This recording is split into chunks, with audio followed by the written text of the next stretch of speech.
Okay, we're recording. Hi, this is Robert, one half of the 12-Pound Podcast. Welcome to our show. As a quick reminder, we discuss life's changes and how we hope to help you face them through shared stories and experiences. Before we get started, I always want to thank my co-host, my partner in crime, my co-founder, and my mother. Hi, Bobbie. Bobbie, it sounds so funny when you call me Bobbie. What do they call you, Baba? Hi, Baba.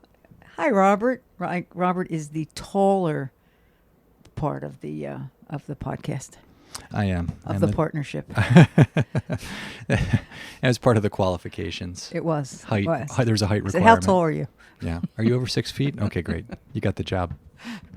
Well, welcome back. We're doing well. We're on a streak. Yeah. We've released 4 episodes of the new season. We did 3 great episodes to start, and then we had an interview with Solveig Imsdahl and Elaine Tierney of the U.S. rowing team, who finished 3rd. They won a bronze at the World Championships in Belgrade, Serbia, this past Wednesday, so we were very proud of them. They did a great job. I think they are gallivanting through Greece right now, so they're having a good time recovering and I think eating their way through. They're lightweights, so they have to be very cautious of like what they consume. Not too much feta. No, I've seen a lot of pictures of like cotton candy and lots of other good stuff. So they're having a great time, but we were very proud of them. We were proud to introduce their journey last year and then again this year. So congratulations to both of them. We're very proud of them. Excellent. Congratulations, guys. And I'm proud of you, Mom. Why? I don't know. I haven't figured it out yet. I'm in therapy for that. I mean, I should tell you that. It's, mothers out there, you have to give these kids something. When they end up on the couch, they've got to have something to talk about. So it's something. Even if you don't want to do anything to screw them up, give them a break, screw them up a little bit. Something's got to give. Something. Well, speaking of the couch, you're on the couch. You're laid up. What happened, pickleball? Oh, what are you going to do? What are you going to do? So tell us what happened. Well, in a nutshell, I don't know why I found that funny. In a nutshell, I pulled my hamstring. Mm-hmm. It's funny, not doing anything too dramatic. I just stopped a little short on a side move, going for a ball that you call them balls, pickleball. Yeah, it's a ball that I really didn't need to go for, but you did anyway. Yeah, I did. It's funny too. The woman that I was playing with, actually, I was taking a different kind of lesson from her. She's great. And she said, just because, I've still been thinking about this, just because you can get to that, and possibly not only get to it, win the point, doesn't mean you should. And I've been thinking about that a lot. So what is that? Is that moderation? Not my strong suit. Not your strong suit. No. I said before, something I've worked on always is, that all or nothing kind of thing. But when you can get to it, and you still can, and I'm really grateful for that, that muscle memory or that knowing that you can do that, my brain still knows I can do that, and so does the body, but the body is not quite the same. And I'm still, accepting that. It's a slow process, that acceptance. Well, he's laughing. Very slow. So I have to. Yeah. So I don't have to. I don't know how it's going to work out. I'll let you guys know. Not going for that ball, but anyway, when I did, I guess I stopped a little short. Boom, and I kind of felt. I felt it. So I thought, it's a little different. So what's the prognosis? For my injury. Oh, the injury. You're like, this is only a 30-minute podcast. Right. Well, you don't have enough time. For this prognosis. I don't know. I've pretty much, I think, doing what I'm supposed to be doing. Ice and heat and trying to mild stretching now, and it's definitely improving. It's been a little over a week.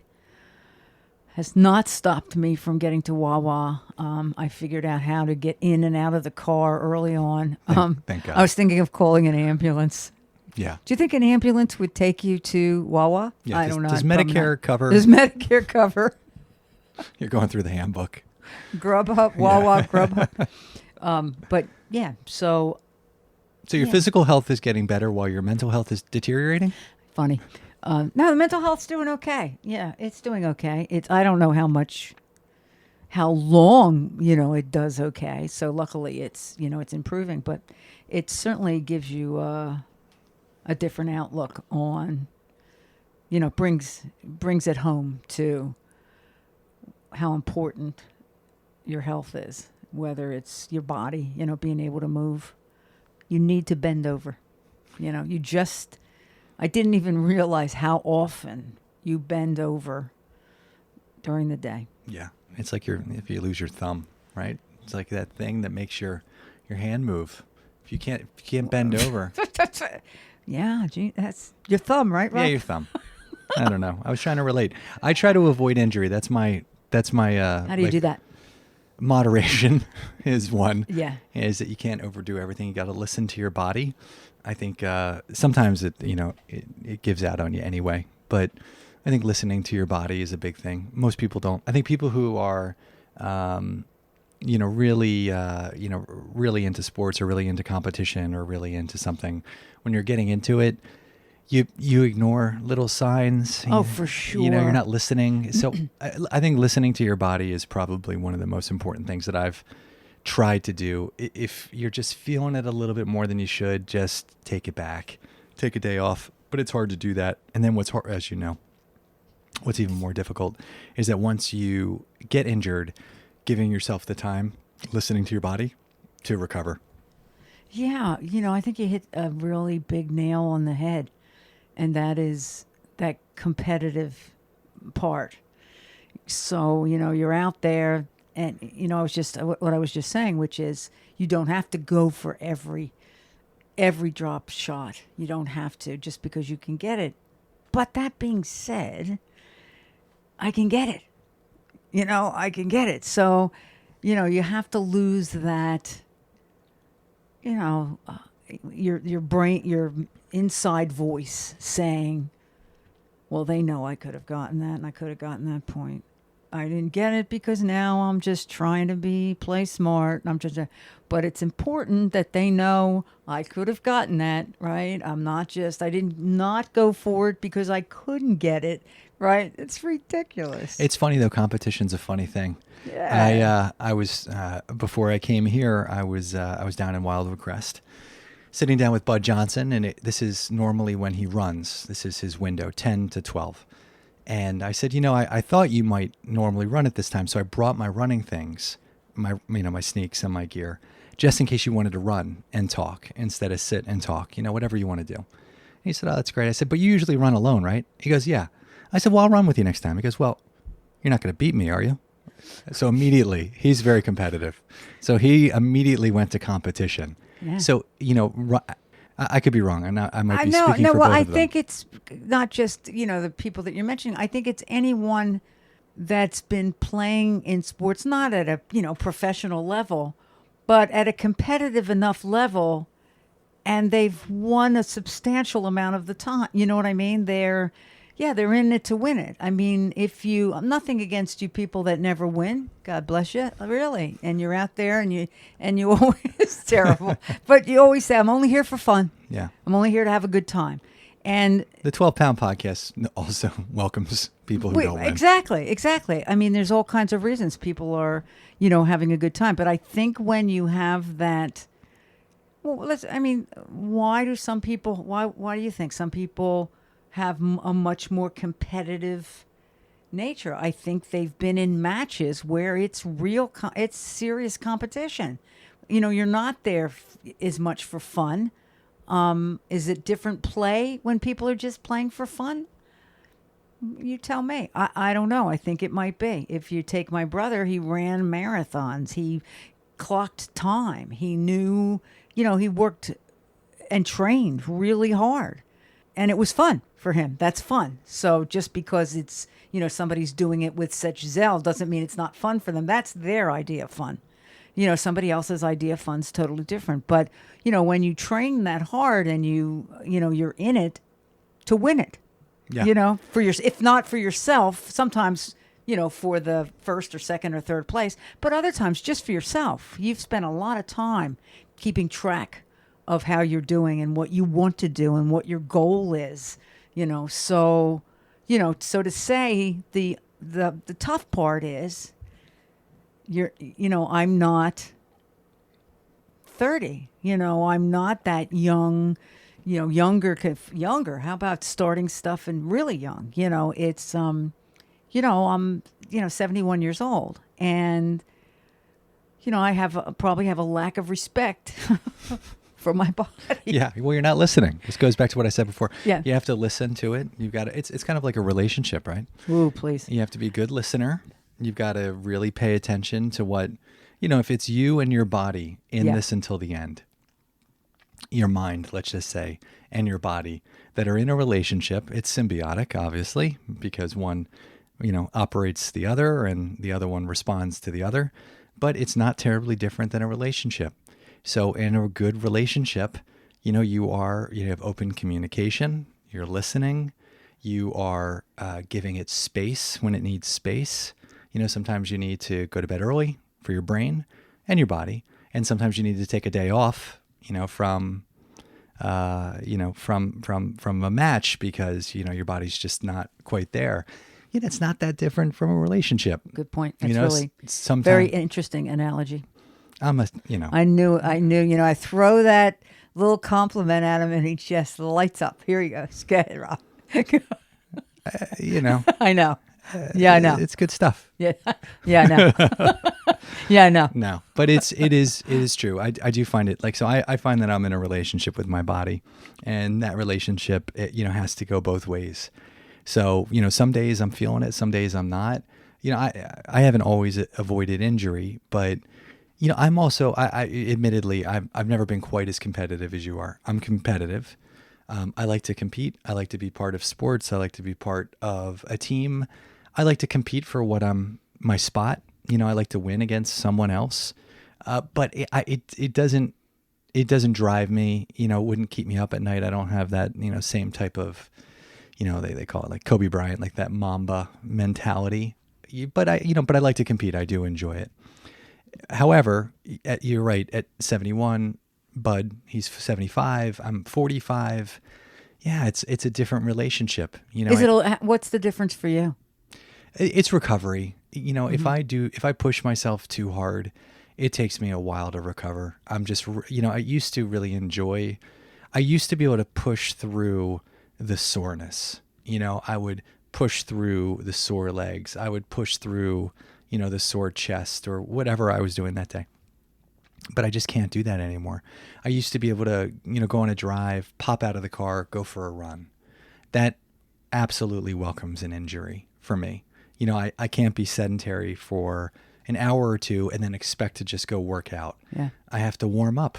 I've got to stretch. I've got to, be mindful of just moving, out and about, which is hard because my mind wakes up right away. So when I'm up in the morning, I'm up, I'm ready to roll, but my body isn't quite there anymore. So I've got to so for me, it's recovery is so different than what it used to be. And then like what I can do, there's certain sports I just don't do anymore. So I went like what? Basketball. So I went, I live in Philadelphia as you know, and I joined a swim club. It's the Croc Center. It's the Salvation Army Croc Center. It's just outside of Philadelphia in East Falls. And in that area, there's this, great facility and there's a pool, but there's also a really nice gym. So after I was done swimming, I was like, I'm going to go shoot some hoops. I haven't done that in a while. So I'm there, shooting hoops. And this guy comes up to me. He's probably 28, maybe 30. And, he says, you want to play horse? So I immediately was like, yes, let's play horse. Yeah, great. So we start playing horse, and he's young and I'm older. And I'm winning. So I'm like, yeah, I'm winning. I'm doing this. I still got it. And he's like, since he's losing, because he's competitive, he goes, you want to play one-on-one? Yeah, I do. So I can't help myself. So I am competitive. So I start playing one-on-one. And my mind was telling me, sending lots of signals. That this is a mistake. This is a bad idea. This guy was fit. But there's no turning back. No turning back. I can't get out of it now. Yeah. Yeah, what's your reason? Yeah. So, so I was like, look, I've just one game to 7, win by 2. But let me tell you, 7 points at 45, it might as well be we were playing to 117 because I was just exhausted afterwards. So I wasn't listening. I wasn't listening to what my mind was telling me, which is just stick with horse. Just shoot, stick with horse, go home with a W. But of course, I went hard when I started playing and truthfully, that was the first time. I think that was the first time I'd played basketball competitively since my 30s, maybe my mid 30s. But, so I felt good that I could still get out there. Yeah, but not listening to your body could have been an injury. Absolutely. And then you'd be pissed. Oh, I would have been so upset. So I looked at it as a moment of gratitude. I came out of it. I was not injured. And learning lesson. And, I write things down. I wrote, What'd you write down? Thank you for not getting injured. Thank you, body. You held up, maybe, being in the rowboat or whatever it was helped. But I was just really happy that I didn't get hurt. But it was a good lesson. And I'm going to avoid that basketball court. Just stick to the pool. Yeah. Well, it's, I guess it makes people that are, older, I have quite a few years on 45. And, to hear that a 45-year-old also has, it's not, you're not alone. It's some of us do a lot better than others. Depending on the age, if you keep moving, like you said, sitting and not moving and then thinking you're going to get back to what it was you were doing, it's not going to happen. I just heard it was really funny. You were talking about stretching, getting out of the car immediately and going to do something. I heard a comedian say that he was an older guy and he said he now has to stretch to go to bed.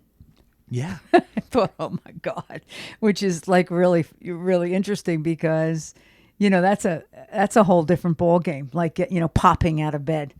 At 70. I was just talking to somebody too and saying what's really, I think, changed the most for me, because I'm fortunate in that if I just learn to listen to my body a little more, hopefully this is a learning lesson for me.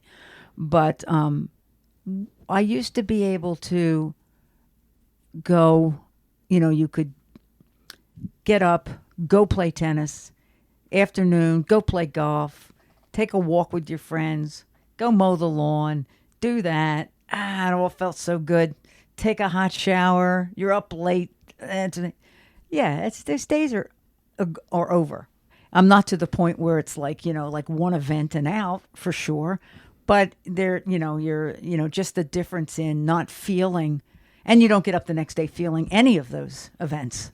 No, exactly. Yeah. It's just what you do.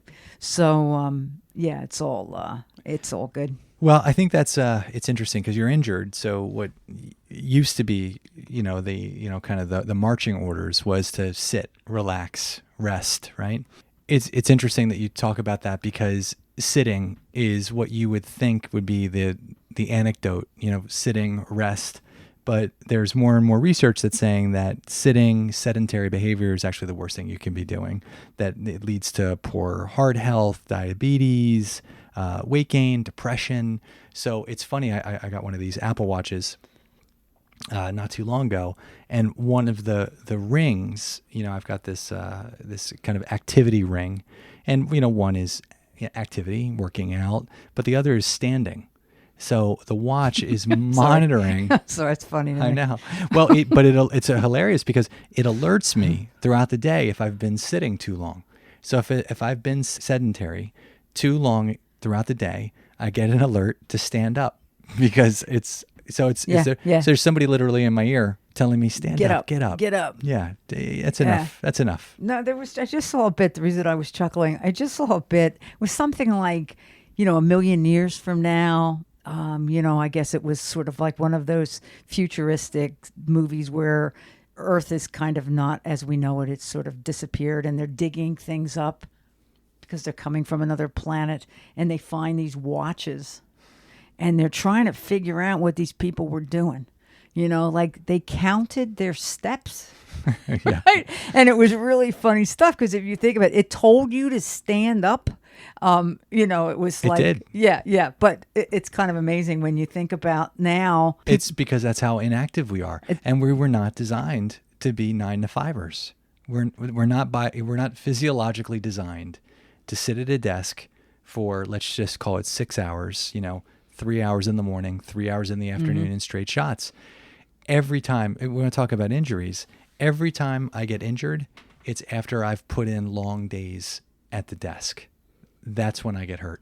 Yeah. I start to have scapula pain, lower back pain. If I think about my injuries, they're almost always correlated to long stretches of sitting. Mm-hmm. So it's just really tough to do. And I think for some people, they don't, you just don't appreciate it until you get hurt because of the chair. Absolutely. And that's a good thing for, our listeners to, think about. And that is sort of if you go back to the history of being injured, is there a correlation between something that you do and that injury? Because then it's kind of easy to pinpoint what you need to do, which is get up. To get up. Don't sit that long if sitting is, it's. I have a good friend of mine can read in bed, loves to read in bed, watch TV in bed. My brother says, he's a chiropractor, it's the worst thing you can do.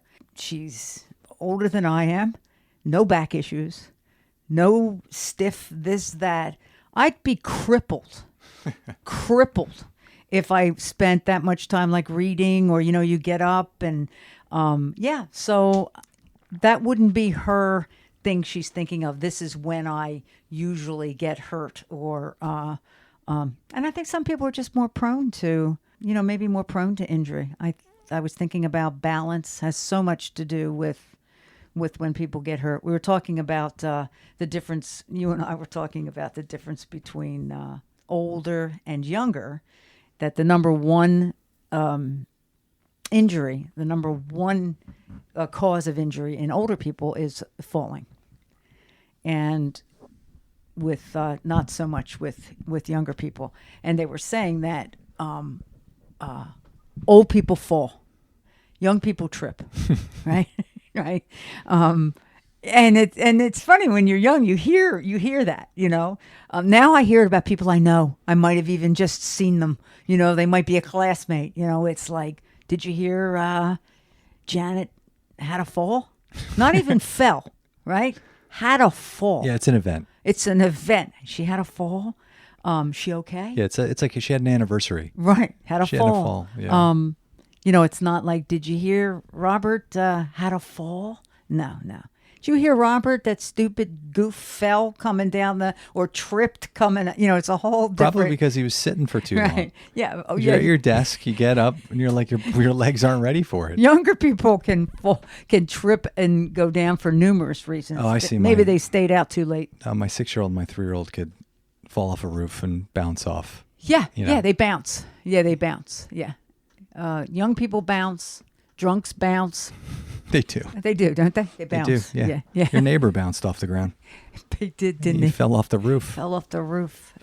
Bounced right off the ground, bounced right back up. Right. But with the beer With can his Michelob in his hand. It's amazing. Right. Yeah, I think, it's funny. Injuries are an interesting thing because it happens to all of us, some worse than others. Some people have it chronically. Some people, it's just, now and again. And you're right. I think it's as you get a little older, you kind of have to, I think it's just, you have to try to mitigate it, mitigate the likelihood of injury, which brings us to pickleball because pickleball. I'm going through withdrawal. Yeah. As you know, and you said something to me the other day, which I was thinking about, and this is how I remember pickleball, is I remember pickleball being a sport for older people. People who were 55 and older, who didn't have to move too quickly. It didn't require a lot of lateral movement. It didn't require a lot of bending over. But that is not the pickleball that's being played today. No, it's not at all. And younger people are really starting to move big time into the game. And it's, the pace, the whole thing about the game. And I gravitate towards that. Yeah. So I have to be careful there. Yeah, be 'cause careful. Like, that's fun. That's the Well, you said exciting that. part. You said yeah. you liked playing with the the younger people Yeah, because it's because they're moving. yeah. But basically, it was supposed to be more, strategy. It's what they call dinking and pickleball, and it still is as far as taking the game away from a younger person and that banging they call it. They're just sort of whoosh, boom banging the ball. But that part's exciting. But you can get hurt. Funny thing about that, I don't know if I said this in another thing. I'd only been hit once in tennis. With a ball. With a ball. Yeah. Pickleball. I've been hit All the time, right? numerous times because it's a very tight court. And you have a lot of people that are banging, but they don't know where they're banging. That sounds funny. You got to be careful where you bang, people. Got to be careful. In all areas of life. Be careful where you bang. Yeah, it's a life lesson. It's a life's lesson. 18 and older. Yeah, right. Yeah, so it's like, look out. You have to kind of look out because if it's not placement, it's just, you're kind of standing right there. Yeah. But, and that's a hard little ball. That I've never played pickleball. I don't know anything about it.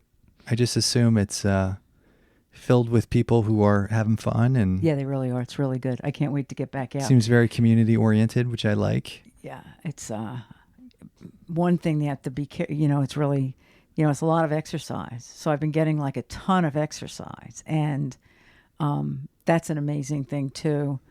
How much better you feel. So when you have an injury, you can figure out other things to do.